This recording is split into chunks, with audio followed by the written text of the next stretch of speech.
ಸಿಗುತ್ತಿಲ್ಲ ಕುಂತರು ನಿಂತರು ನಿನ್ನ ಭಜನೆ ಬೇರೆ ಕೆಲಸನೇ ಇಲ್ಲ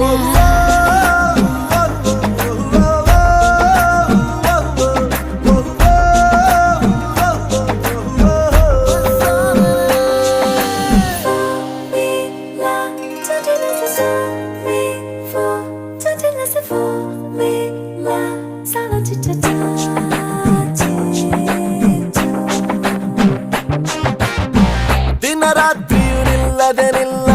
ನಿನ್ನ ಜಾತ್ರೆಯು ಸಾಗಿದೆ ಇದಕ್ಕೊಂದು ಪರಿಹಾರ